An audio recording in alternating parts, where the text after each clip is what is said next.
What policy shifts would you most like to see to support regenerative agriculture at scale? Whoa, that's a loaded question. For me, it also has to do with more corporate and private support for the smallholder farmer and for these systems. Outside of government subsidies, I think it's up to the corporations that are working with the stakeholders, with the smallholder farmers, to find ways to support them. More private philanthropy needs to go to creating a more regenerative and sustainable food system. I think we've depended upon the government too long and too much, and I think they have a role. But I think companies and private sector, and that includes consumers, can play a really important role as well. Welcome to Care More, Be Better, a podcast for people like you who care about the social impact of conscious companies and everyday heroes. Hear inspiring stories from those who put people and planet before profit and personal gain. You'll learn how you can make a difference, vote with your dollars, and get involved today. Here's your host, Corinna Bellizzi. Welcome to Care More, Be Better, a podcast for people like you who care about our planet, our communities, and the choices that we make every single day. As of today, our community has planted 15,761 trees through our partnership with forestplanet.org. We're well on our way to our 2025 goal of planting 20,000 trees this year. Remember, we plant a tree for every single new subscriber and follower on YouTube, Apple Podcasts, Spotify, and via our newsletter at caremorebebetter.com. That means you can help us plant up to 4 trees yourself. So if you haven't already, click that follow button and help us grow a greener future. Today, I'm honored to welcome back 2 pioneers of regenerative food systems, Caryl Levine and Ken Lee, co-founders of Lotus Foods and authors of the incredible historical cookbook, and I will just hold this up right now, Rice is Life. They've revolutionized how we think about rice, a staple food for more than half the world's population. And we get to know through the pages of this book and through their experience, really the cultural meaning of this incredible food. Their work empowers small farmers, cuts methane emissions, and proves that regeneration can be profitable, ethical, and delicious. Let's welcome them back to the show. Ken, so nice to see you again. Nice to see you again. Hello. Now, I have about 15 questions. Hopefully we'll have time to get through them all, but I know that today will be a lively discussion. For listeners that may be new to your story, I hope you could take a moment to explain how rice became your platform for global change. Oh my goodness, that was over 30 years ago when Ken and I took a market research trip through China and came home with 90 ideas. We were looking for a business. And the one idea that really just became the dominant one was throughout the whole trip, we discovered a black rice that Ken actually named when we were in the Forbidden City called Forbidden Rice, the Emperor's exclusive grain, because throughout China, wherever we saw it, people told us the same folk tale. That this used to be called longevity rice or tribute rice. It was an opportunity to reserve a nutrient-dense grain exclusively for the emperor to ensure their long and healthy life. So while we were tourists, while also looking for a business, and while touring the Forbidden City, I recalled that conversation we had with so many vendors, and it said, "Caryl, I got it. We'll call that black rice, forbidden rice, the exclusive grain of the emperors because of its folk tale."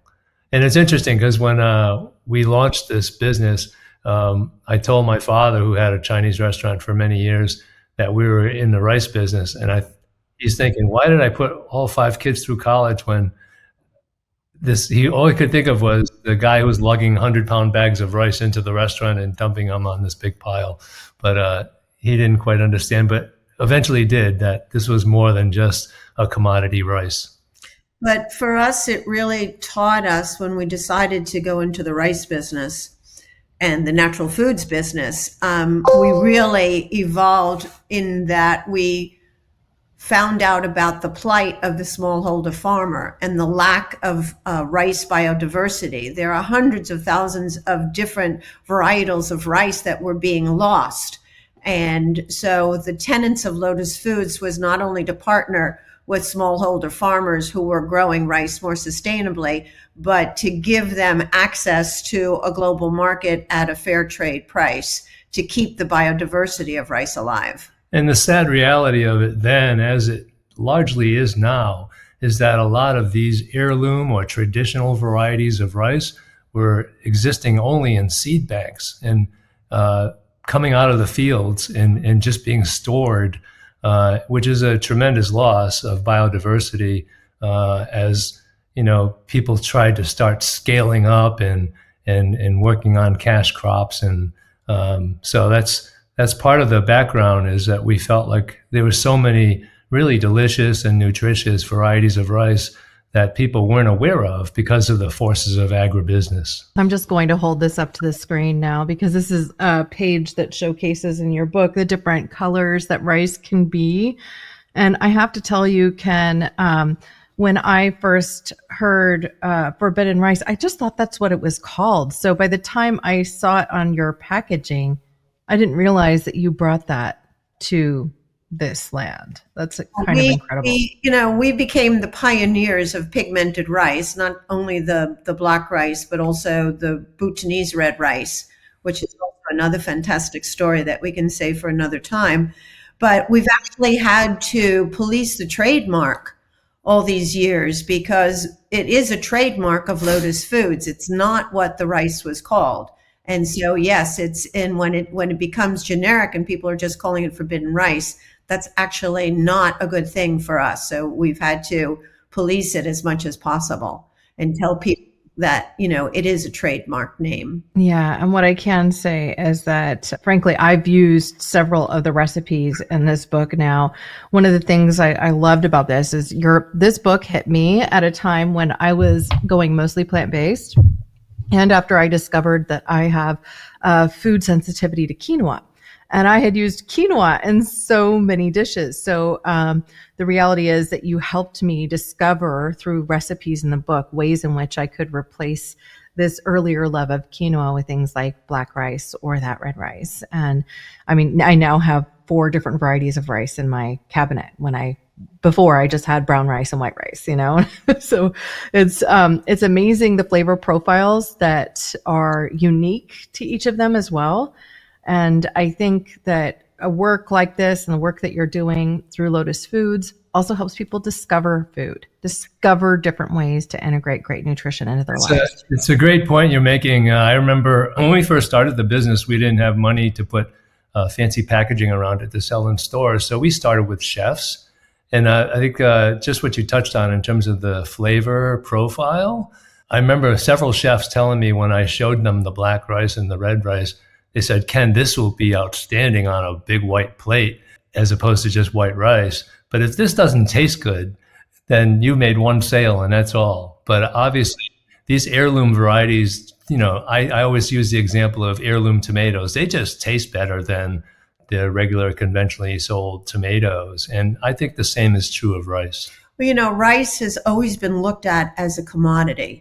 That's how it's been traded and that's how it's been viewed. But what we try to do is really make rice into a specialized product like fine chocolate or fine tea, something to really savor and to see as unique and flavorful and also not only delicious, but nutritious as well.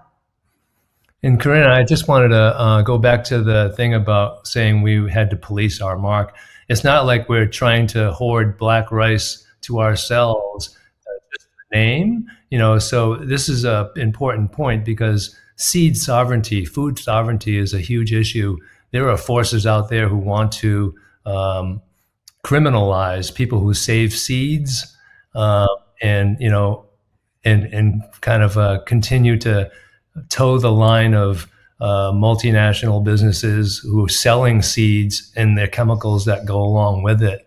And so I just wanted to make sure no one misunderstood what we were trying to protect. It's just the name of the forbidden rice. Yeah, the trademark. I understand completely, having been in the consumer packaged goods world for a long time. It takes quite a bit of an effort to get, first of all, to spend all of that time in education of the marketplace, to popularize something. So essentially that's what you've done with black rice through this forbidden rice piece. Now, your work is so closely connected to sustainable practices. I wanted for you to talk for a moment about your work, specifically as it relates to the regenerative organic certification and really being advocates for smallhold farmers, because we know that often it's the big guys who get to make the decisions about what, these words mean and who can be involved. So I was hoping that you could share the story with my audience. So it's a big story, and it's a long story, because Lotus Foods is over 30 years old. And what we've always done is we've always evolved. So when we first started and we were talking about rice biodiversity, most of our farmers were growing conventionally. They weren't certified organic. They weren't using herbicides or pesticides because they couldn't afford it, but it wasn't organic certified. We helped them get organic certification because we realized that was an important tenet of Lotus Foods as well. Then the next projection, what happened was that this system of rice intensification came to us from Cornell University, and in particular, Olivia Vent.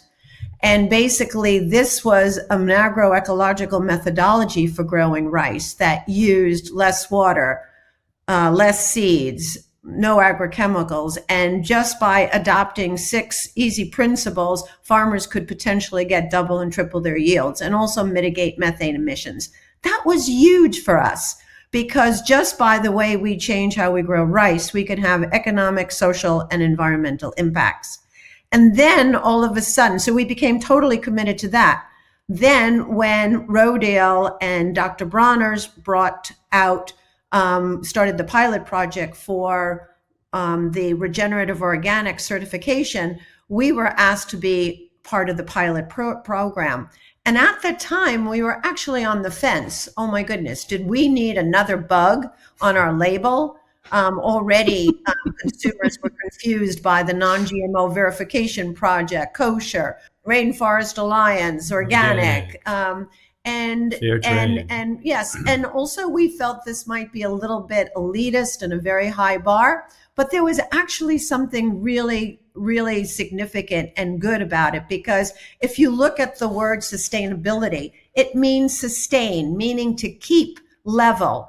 Whereas the word regenerative is something that goes beyond sustainability. It goes beyond organic. So again, we were trying to be, evolve and keep changing and keep getting better. And then when we realized that out of the 20 pilot projects that, 3 or 4 of us were from smallholder farmers globally, outside of the US, we knew that number 1, we needed to be the voice of the smallholder farmer. Number 2, we wanted to show the consumers that SRI was inherently regenerative. And number 3, we had an opportunity to help write the standards. So I want to stop here for 1 second and just remind people SRI is the system of rice intensification. You've also referred to it as more crop per drop, which I think is super catchy. Thank you. Thanks for clarifying that, because SRI is just a 3-letter acronym, right? Sometimes it doesn't convey what we're trying to do.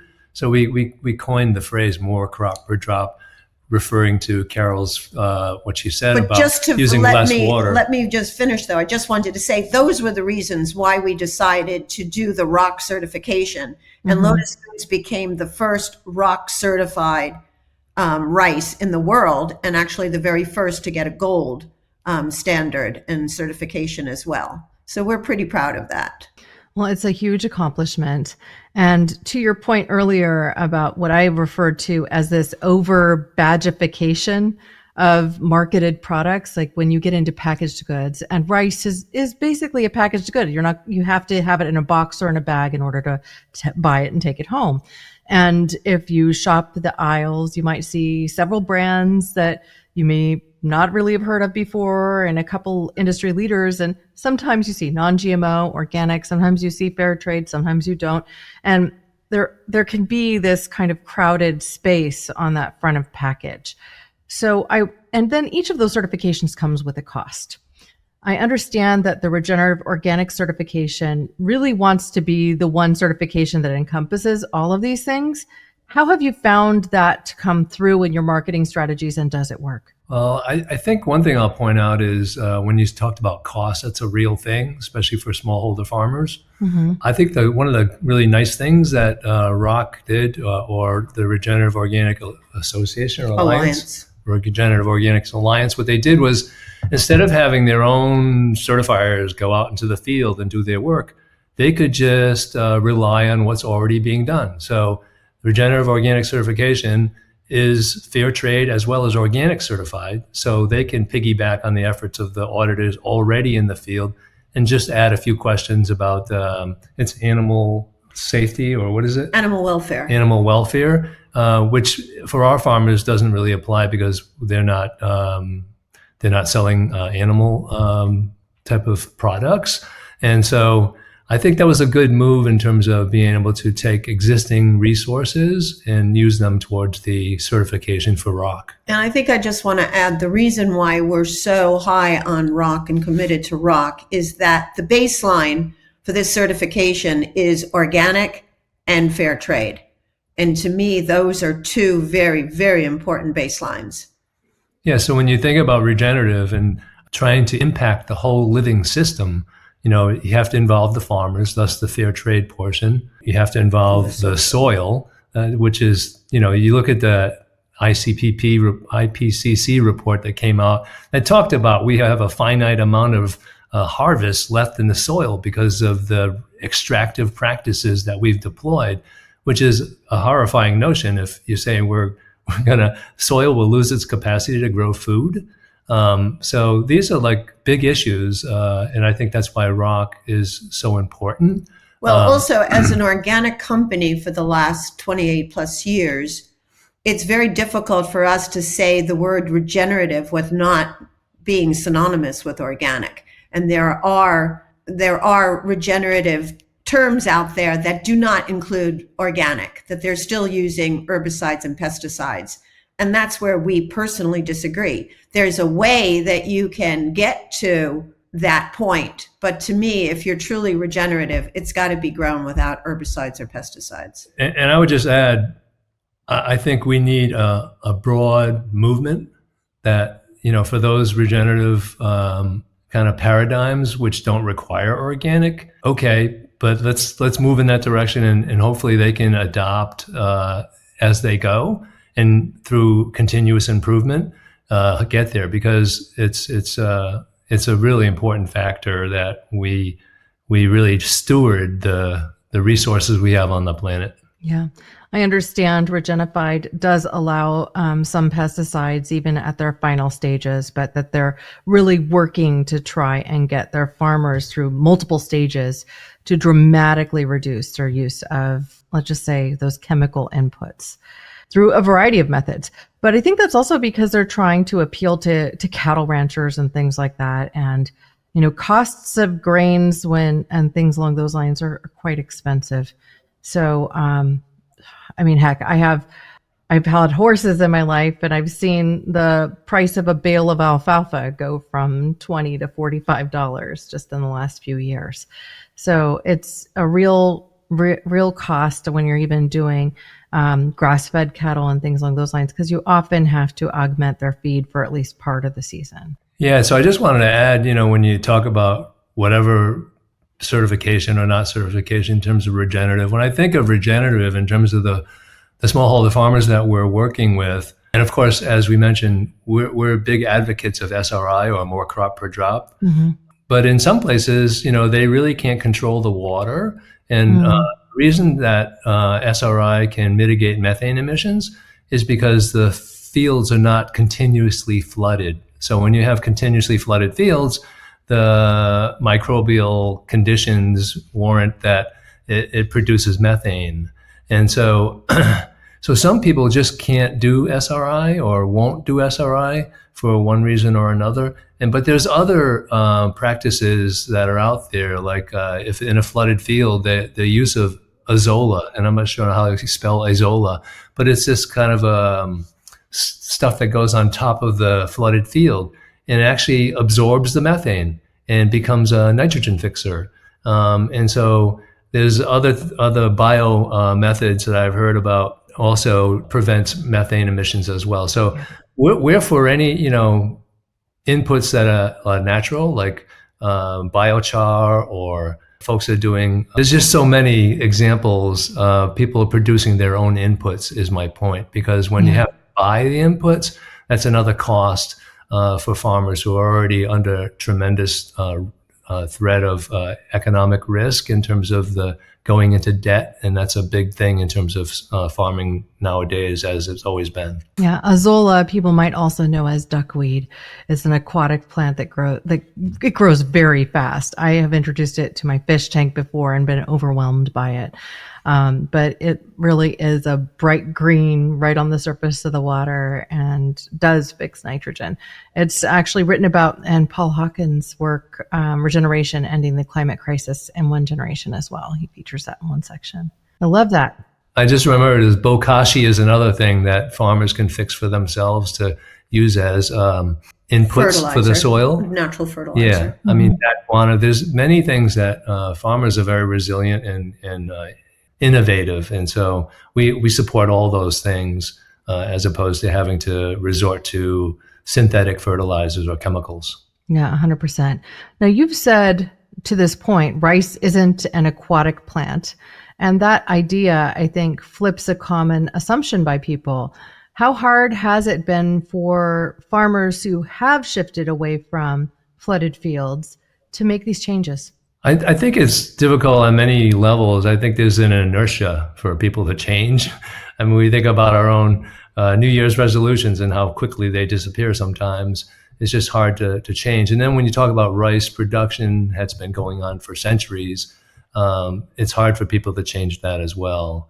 But then there are those real circumstances where farmers don't have irrigation or control of the water. So if we're asking them not to have continuously flooded fields, yet they rely on rainfall, and with the change in weather patterns, they don't know when the rain's going to fall. And by letting the water go so that the soils can become more aerobic and build more soil biota, they could endanger their crop themselves if they let the water release at the wrong time.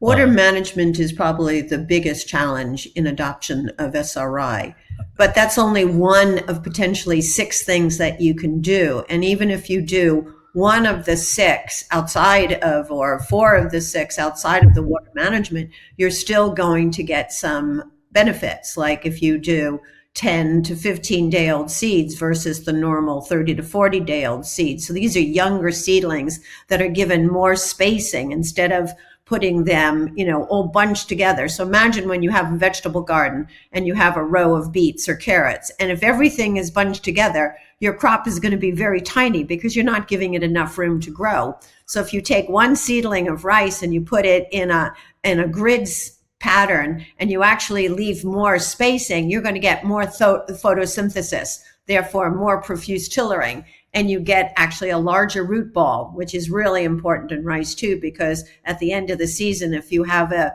big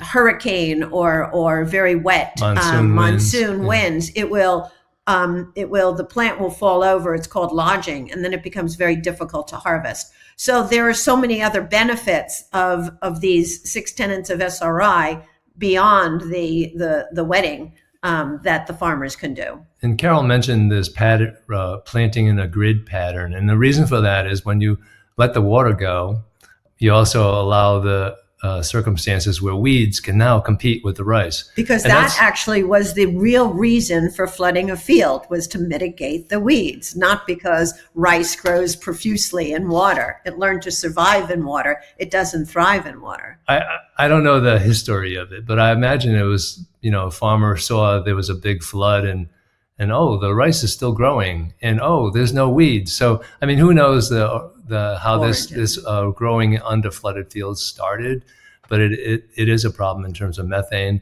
And as I was mentioning with SRI, if you let the water go away, there will be weeds. And so that's another problem in terms of mechanization. So if they had a conical weeder, the farmer can go through the rows and weed the weeds and feed form more biomass to feed the plant.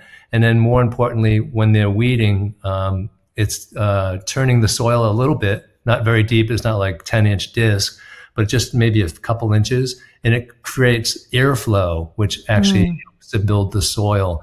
And so weeds are a big problem. And that's why people like Monsanto have a business, because they can address weeds. But this is a different way to address it. But that's a challenge as well when you talk about aging population of smallholder farmers. And it's the labor component of SRI may sometimes be an obstacle as well. Farming into itself is not easy. It's difficult. It's challenging on so many levels. And when you have 5,000 years of rice cultivation and you don't have any really new tools to speak of. In Asia, when you see somebody harvesting rice, they're using that little sickle that they've used for 5,000 years. I mean, there really hasn't been much innovation in rice farming. I wonder if you could speak for a moment about how gender and equity play into regenerative rice farming, and perhaps what you have learned from working with women farmers. Yeah, I think that's been, for me as a woman, one of the most rewarding aspects of our business is that we get to empower women through our work.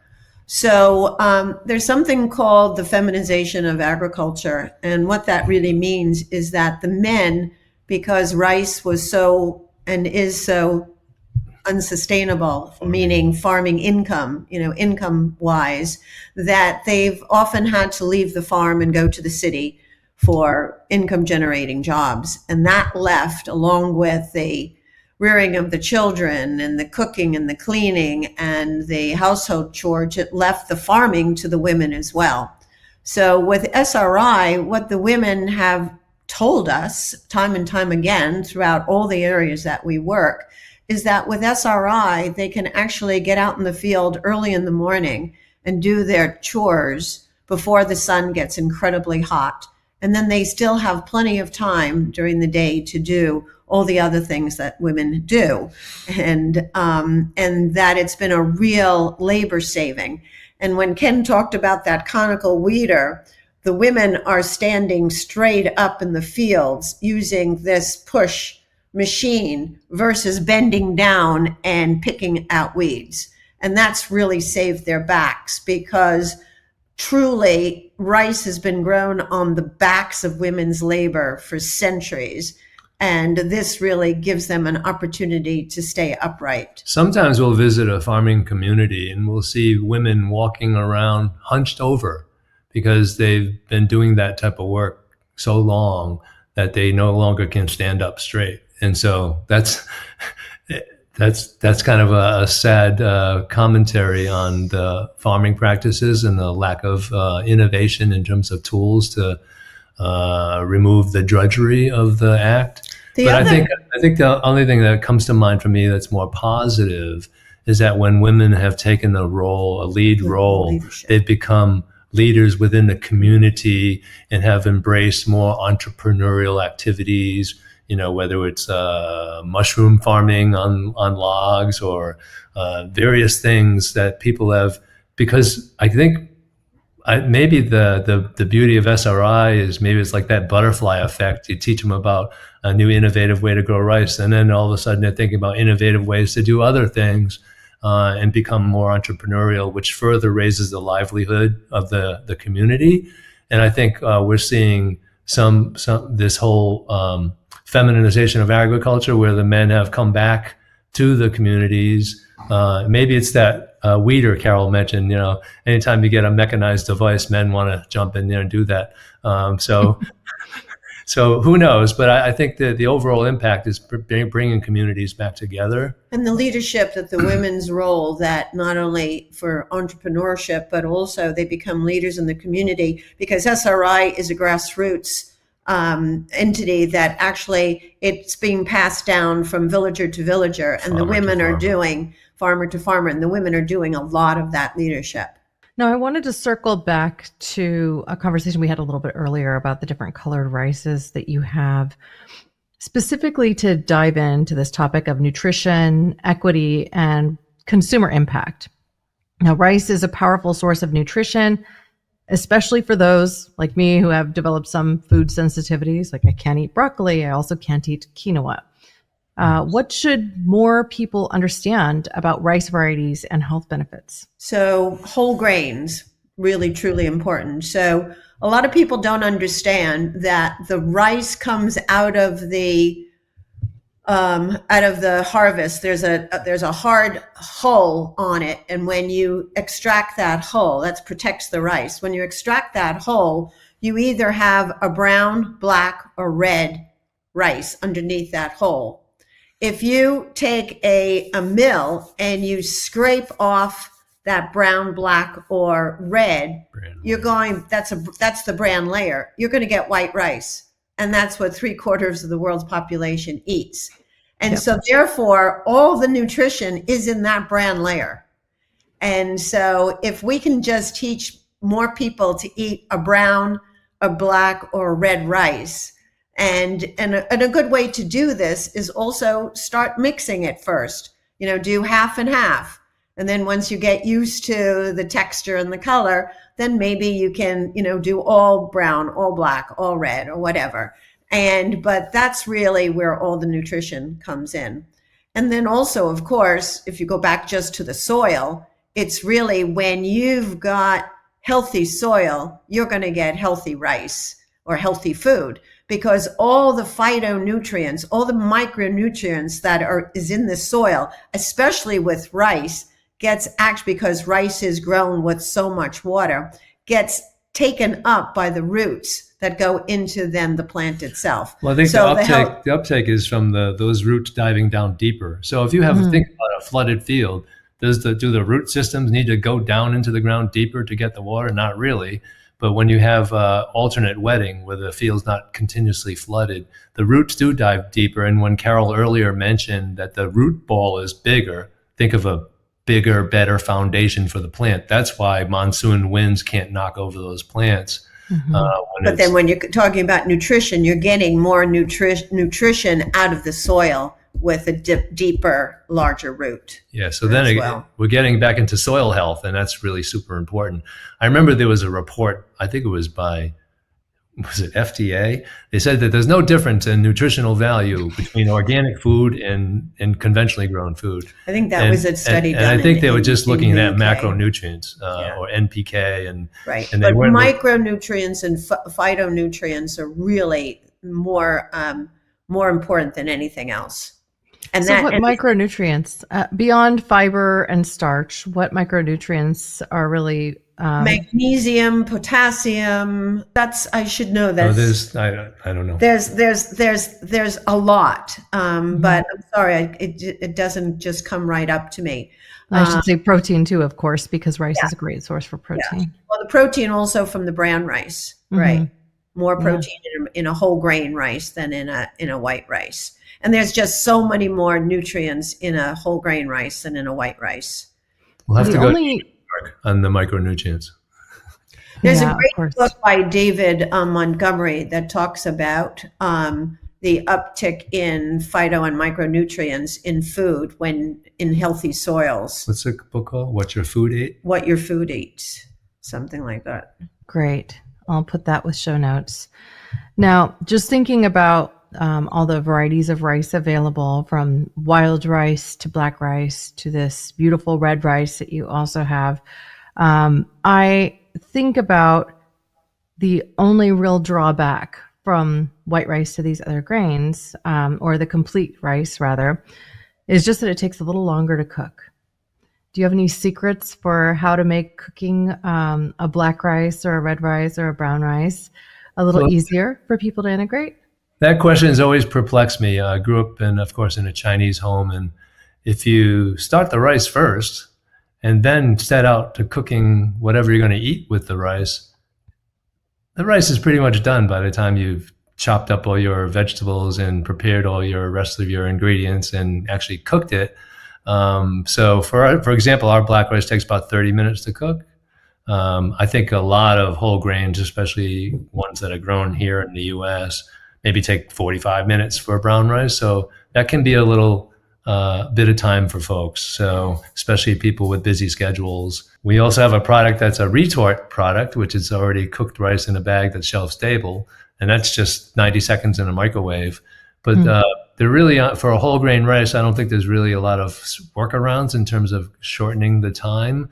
I would say, back to Carol's thing about whole grains versus white rice, I find a lot of the brown rice that comes from Asia is actually a lot softer in terms of the texture, not so much that crunchy, chewy type of exercise for standard brown rice here. And I'm not sure what that evolution is about, but then you'll get a whole grain rice with almost kind of a softer type of a texture. Because I think that's maybe the drawback for a lot of, especially like Asian folks who eat a lot of white rice, is the textural component of it. But yeah, and I think Caryl has a good point. If you mix the white with the colored rice, that might be a good starting point. You know, as Ken said, I know we never really understood why people felt. I feel that people have no fear of making pasta, and that, but they have a fear of cooking rice.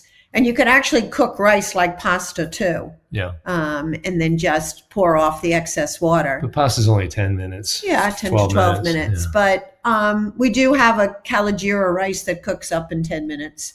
But it's a white rice. The brown rice, which we used to offer, which we hope we'll bring back in the near future, took only 15 minutes too. But, another thing you can do is you can cook a couple of cups of it at one time and then put it in the refrigerator, and it stays nicely in the refrigerator at least 3 to 4 days. And then you could just heat it up, and you have, heating it up is like freshly cooked rice, and then you have it whenever you want it. Or you make rice. Congee? No, fried rice. Oh. You make a fried rice, which you need to use, cold rice for. I think that's our biggest takeaway in terms of saving time on cooking is we'll make too much. Like when we cook risotto, we'll make too much. And that means there's leftovers. And then we'll take a little patties of the leftover risotto rice and crisp them up in a skillet, and then drop a poached egg on top of it, or saute some mushrooms or something like that. So you have 2 meals out of that same batch of rice. And then, as Caryl mentioned, I would love to make fried rice. And so cold rice is what you start with. And so you can plan successionary kind of meals, and maybe that'll take some of the sting out of how long it takes to cook rice. Well, I have to say my favorite rice is forbidden rice. So that's what I tend to cook. I add it to soups and stews, along with lentils and garbanzo beans and all sorts of things, because I look to get more of my proteins from plant-based sources. I also have found that it works incredibly well as a rice with kind of a somewhat sweeter and savory dish, like incorporating things like cranberries and lime juice and maybe some olive oil or things like this, and just kind of tossing it together and even having it as a component cold on a cold salad. And the texture and the flavor it brings makes that just a more enjoyable experience. Plus, it looks dynamite on a white plate, to your earlier point. So, rice salads, we're going into summer now. Rice salads are a fantastic way to use rice. There's just so many great things to do with rice salads. Now, I wanted to just say overall, this is a beautiful book. You have many lovely pictures that help people kind of dive into the world of rice farming. You also have beautiful pictures of the recipes that you showcase in this book. I wondered if each of you wanted to share perhaps a favorite recipe or something that you like to make on a routine basis, either that integrates, let's say, your noodles, which I know are also available at Costco, among other health food store retailers, of course, or just the standard rices that you offer in bulk. My favorite recipe in the book is the black rice risotto with the scallops. So it's with the furikake butter. Well, first of all, I love furikake on rice anyway, but the black rice, you cook it in a dashi broth, and then you cook the scallops in a buttered furikake sauce, and it's just fantastic. It really is delicious. And it looks beautiful too. So if you really want to impress somebody, it's a great recipe. Yeah, it's an Asian twist on an Italian classic, right? So some people may look at it sideways, like black rice. What? It's usually and it will look like squid ink risotto, right? Yeah, Because it's so dark. I'm looking for the picture now. Black rice risotto with dashi, scallops, and furikake butter on page 183 to 184. And I'm going to just share this picture up for everybody. Yeah, it's really beautiful. You see that white plate ringing the black rice. That's it's quite stunning. The other thing I always learn from chefs is they have this phrase: "The eyes eat first." Ken's fried rice. I already kind of gave up my. I gave you a hint on that. Is the fried rice? It says in the book Ken's fried rice, but really I have to pay homage to my dad, who I mentioned had a Chinese restaurant with his 4 brothers. And I remember I was graduating college in Rhode Island, where I grew up, and I was moving to Texas, of all places. And I had a moment of horror where I realized I don't know how to cook any of the food that I love to eat at my dad's restaurant. So I bugged him about several things, and one of them was fried rice. And it's interesting because the fried rice recipe in the cookbook is really, again, not standard recipe, in that it's featuring things that we harvest in the springtime, like right around now, maybe a couple of weeks ago. Asparagus, fiddleheads, leeks, stuff that comes out in the springtime after a long winter here in the Adirondacks. And so it's, typically in a fried rice, you might see like barbecue pork and egg and onion. But actually, historically, fried rice has been something that's, Chinese are great travelers, and wherever they find themselves, there's always a pot of leftover rice. And then really what you do is just scour what's left over in the refrigerator or something that you can harvest out of the ground and make a fried rice out of that. And I think what it did for many people, many immigrant Chinese, is remind them of home, taking something, this concept of taking nothing and making it into something. And so I really love that philosophy, and I think that's really how we should cook. The fried rice is, to me, the ultimate comfort food. Yeah. Well, it reminds me of my approach to making a soup. My husband once paid me what I felt was a very high compliment. He said, there'll be almost nothing in the fridge and the vegetables are looking rubbery, and then suddenly we've got a delicious soup. And I'm just like, yeah, because when vegetables start to be less than prime for salads, they're perfect for a stew, and it doesn't mean that they're bad. They're just like starting to lose some of their water content. About 3 years ago, when we moved here to the North Country, we started taking all of our scraps, vegetable scraps. So when you peel a carrot, or the stem of a mushroom, or the skin of an onion and the skin of the garlic, whatever is usually what I put in the compost pile, we put in a big plastic bag, keep in the fridge, and at the end of every week we make a vegetable broth out of it. And that's just a base for anything, for a soup, stir fry, whatever you need, something liquid as you're cooking. Yeah, that's a great method. I love that. I've also used leavings from juicing. So for instance, I really love to make a beet, carrot, cucumber, celery kind of juice every once in a while. And I had this thought after, I'm like, gosh, I have all this fiber left over. What could I do with this fiber? And I made a hearty soup stock out of it. And, you can't really strain out, or you don't really strain out all that fiber. You leave a lot of it in the soup. And I looked at it kind of like taking a approach like I would butternut squash or something, but to this endeavor, and it ended up being delicious. Like, go with what spices you like, experiment a little bit. And what's the worst that could happen? You might create something that you didn't love. And, I'd love to talk about in this, let's call it our last stage of the interview, the global systems, policy, and hope that we're working to create through regenerative nutrition solutions. You mentioned in some other work that you've done, the Farm Bill and agricultural subsidies, which in many cases are threatened now. What policy shifts would you most like to see to support regenerative agriculture at scale? Whoa, that's a loaded question. It's a big one. It's kind of bringing it back, isn't it? Yeah. For me, it also has to do with more corporate and private support for the smallholder farmer and for these systems. Outside of government subsidies, I think it's up to the corporations that are working with the stakeholders, with the smallholder farmers, to find ways to support them. More private philanthropy needs to go to creating a more regenerative and sustainable food system. I think we've depended upon the government too long and too much, and I think they have a role, but I think companies and private sector, and that includes consumers, can play a really important role as well.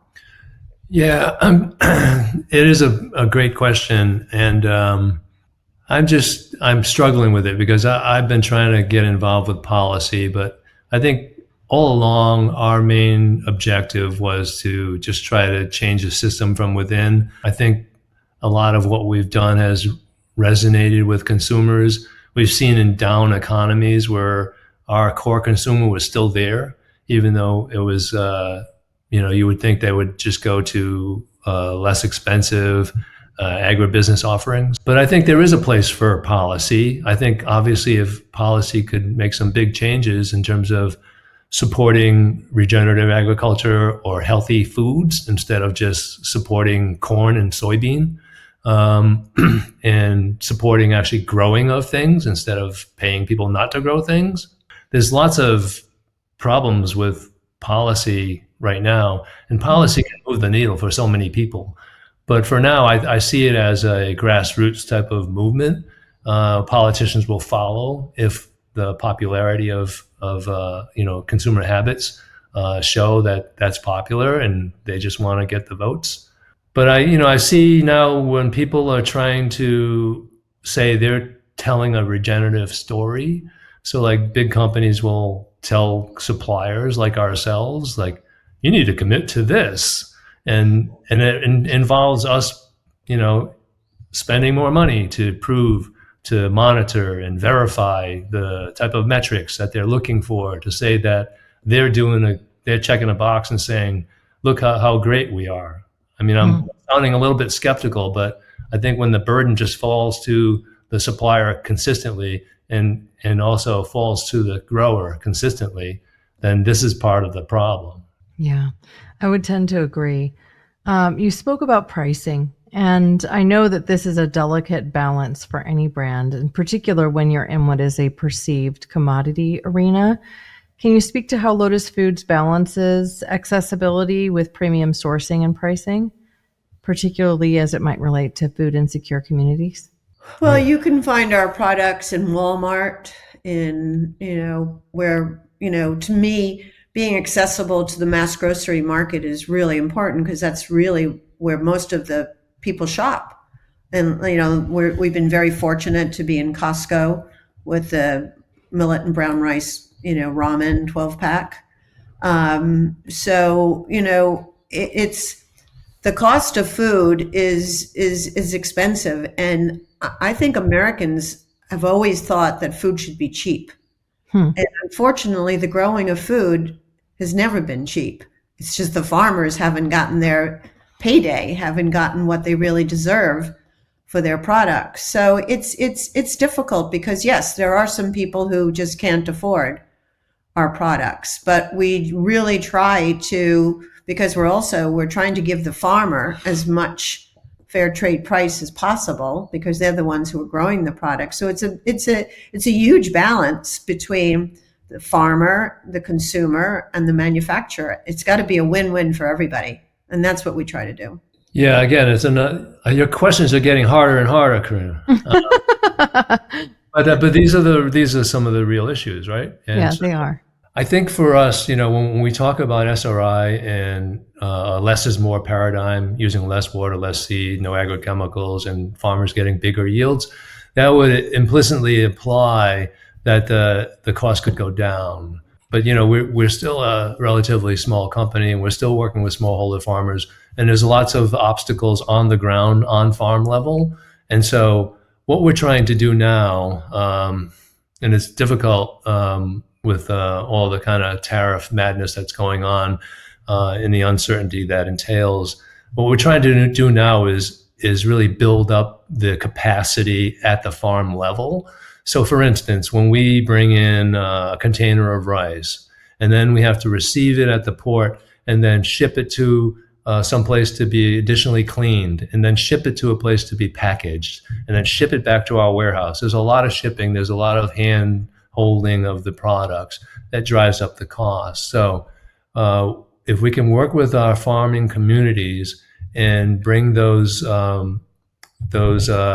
components to them, where they can adequately clean the product to pass U.S. customs as well as our own quality assurance standards, and have them pack it into the retail packaging, and then receive finished goods, then we can get a long way in terms of reducing costs or providing more promotional dollars so that more people can come on board to enjoy these products. I liken it to when we first moved to California and we looked at the price of lettuce was 10 cents more for organic than the conventional. Why? Because in the Bay Area, a lot of people were buying those organic products, and they could compete with conventional products. 10 cents is not a huge thing for a head of lettuce. And so I think it's about, again, I don't want to say scale, because a lot of times scaling up means a lot of problems. Mm-hmm. But somehow we can become more efficient in terms of controlling our costs and pass that along so that more people can enjoy But healthy the scenario food. that Ken's talking about, which is where we're moving to now, is also great for the smallholder farmer and the stakeholders in the country, because it gives them more employment. They're the ones who are actually cleaning and packaging the rice. And so that includes more employment for the people around the village and the area. And so it's a win-win for everybody, but it takes a lot of capacity building. That's taken us a long time to get to. Yeah, I think a great example of that is we source some jasmine rice in Thailand from our friend Bruno Fisher at FTS, and he has grown this business. He's has ties into Europe. He's trained farmers to do what he's been able to do in terms of the growing of the rice, and then the harvesting and the drying and the processing of the rice. He's created a cooperative and turned those operations over to the farming community. And he stayed on board to be a connector to markets to sell those products into Europe and North America. And this is something that would greatly help farming communities and farming in general to stand up on their own, as opposed to having to rely on subsidies and things like that. That's fantastic work. I'm glad you have him as a resource. That's incredible. Now, I wanted to ask you a question with regard to Rice's Life, because this isn't a standard cookbook either. You talk about the cultural significance of rice around the world in a variety of different cultures. How can reconnecting to food culture, in your view, support sustainability? I think the consumer is really interested in global flavors. That's been proven time and time again. And along with global flavors comes the culture of the community and the culture of that region and community. And so it's just, again, it's education. If we've done one thing in the 30 years of our existence, is educate the consumer. And so it's all part of it. If you educate not only about the rice, specific rice itself, but the culture, and also how something, I love that the consumer of today is interested in how my product is being grown. It's just, they're not just satisfied by picking up a package. They really want to know, well, how is this grown? What's the methodology? How has it affected all stakeholders? And I think that's the beauty of regenerative too, in just more of a holistic living systems, that it really does take a village to do this work. And I think the consumer is understanding that and willing to kind of play a role in that and teach their kids that, that a chicken or doesn't just come from, wrapped in cellophane, there's a big long arc of processes and growing methods for that. And so the more we can do that, I think the more informed we'll be. I think there's something to be said about the sense of place, that where food comes from and how it's produced. I think there's more interest in that as well. I think about sometimes you go to visit a farm and they'll have the cash crop rice growing in one big field, but then in the back, close to home, they have this heirloom variety that they love, and they're going to continue to plant it for their own usage. And I think those are the gems that we really need to preserve. I think they have unique stories to them. And ultimately, I think in terms of supply chain viability, sometimes this knowledge of traditional seeds will help farmers in terms of changing climate, whether it's a drought type of tolerant or, that big ag is working on all these things that'll withstand heat and be more drought tolerant. But these seeds that farmers are saving have lasted through millennia, and they have the properties that we need. But if we lose that indigenous farmer peasant knowledge, then we're really not progressing at all. I think we're just falling behind. And so somehow I think all this, knowledge needs to be preserved. And if we can do that, that where farmers can preserve this knowledge, I think that in itself is one of the definitions of sustainability.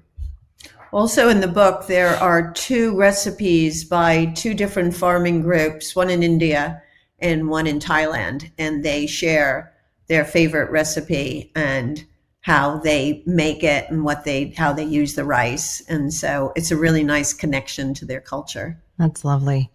Now, if someone listening today wants to make a change in how they shop, cook, or eat, specifically to support this whole concept of regeneration, what would you suggest they start with? I would say look at brands that either have the ROC certification on it or some of the other regenerative labels out there, and really try to look a little deeper into what the product is, how it's being grown, and pay attention. Yeah, and aside from brands, I don't know, I think there's locally there's a lot of stuff going on where farmers markets. Yeah, that people are doing some really unique stuff out there in community. And I think that's a nice way to connect to your own community and find out some of these innovative ideas that are going on as a starting point. If you're really trying to make a change, I think the information is out there. Yeah. Well, I personally love farmers markets, and the one down the street from me runs from May to November. So they just started off again. And I look at it as part of my Saturday ritual. Every Saturday I start, by getting some produce and berries, and everything served up to me there is organic, and many of them are also regenerative. So, it's really interesting to see how far we've come in a short time. But, I am in Santa Cruz County, where there are a lot of natural foods and a lot of food is grown here. So it's a really great way to farmers markets to really get into your community and understand and appreciate your community. And it's very social too. Yeah. And they'll even have local bread makers. Yeah. Sadly, all of the local bread makers are not using organic wheat, so I don't buy anything there. I've started making my own sourdough. My mom, when she last visited while I was recovering from knee surgery, traveled with her own starter.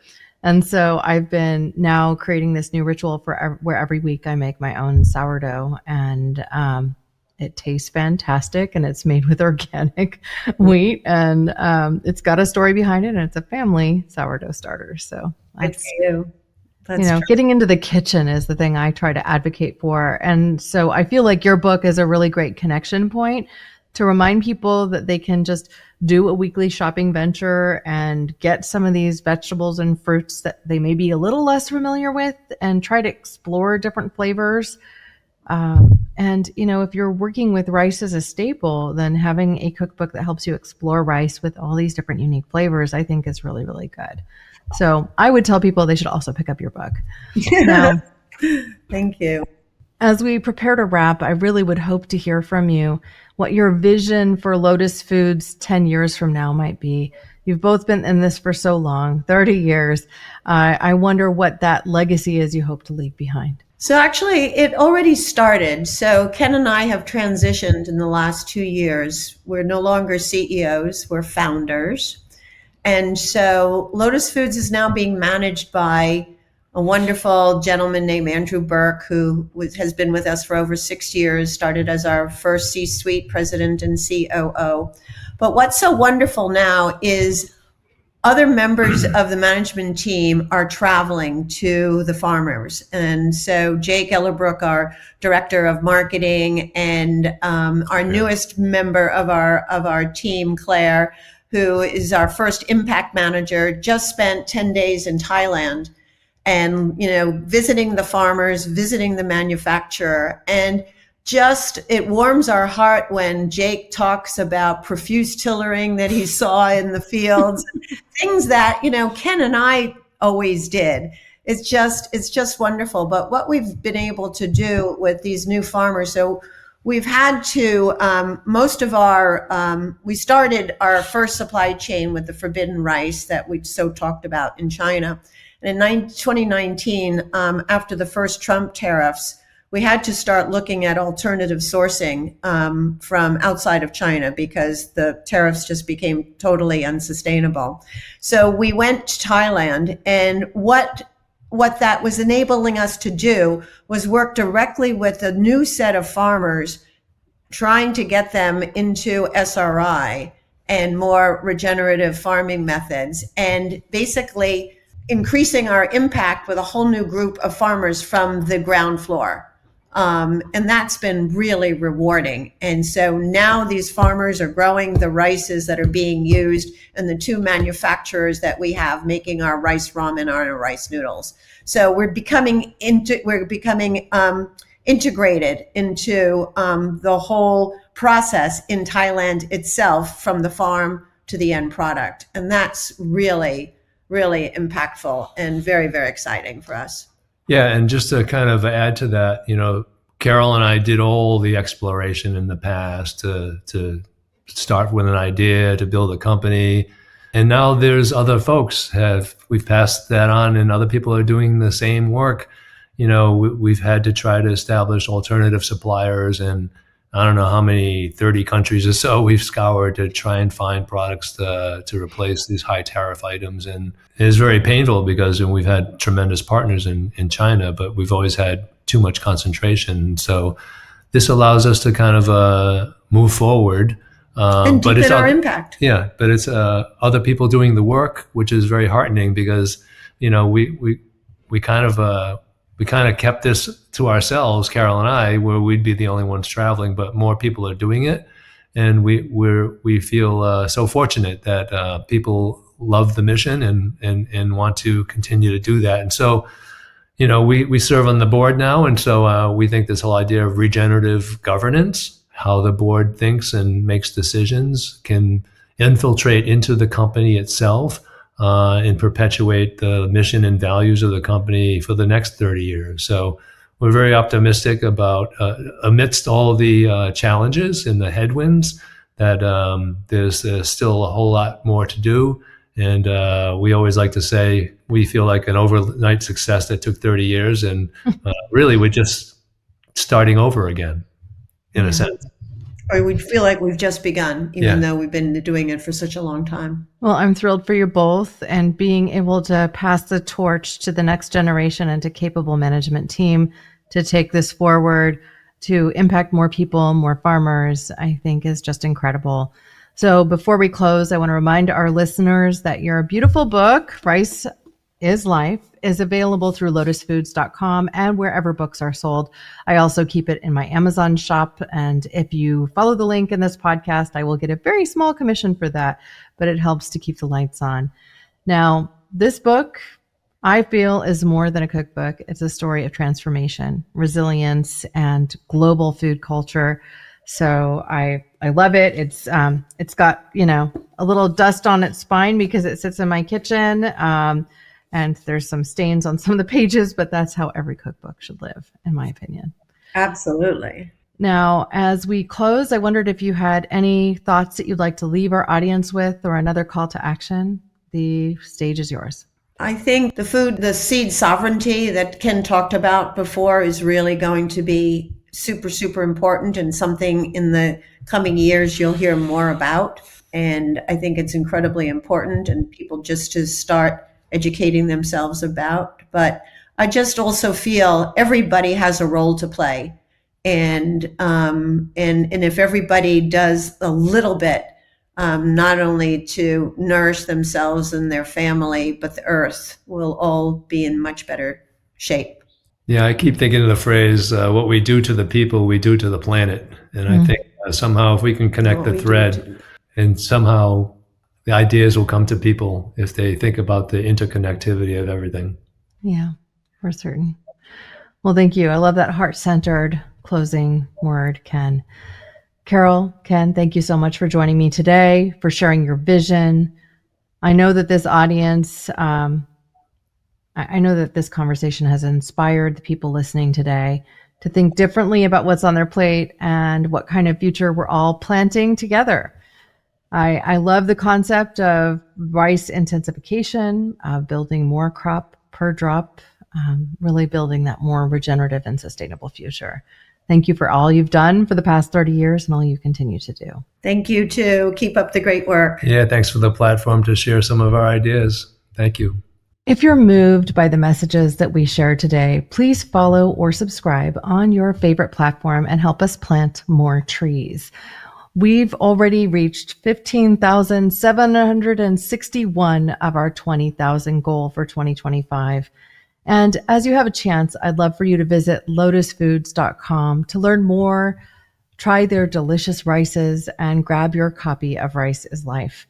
And don't forget, small changes like the rice you choose can ripple outward into big impacts. Look for that regenerative organic certification or ROC label on your favorite products so you can be sure that your purchase is having a positive effect.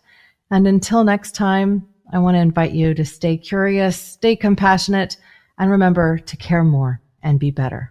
Thank you. Thanks for listening to Care More, Be Better, a podcast for social good. To make sure you never miss an episode, subscribe, rate, and review wherever you listen to podcasts, and share with your friends to help us reach more people and spread more social good.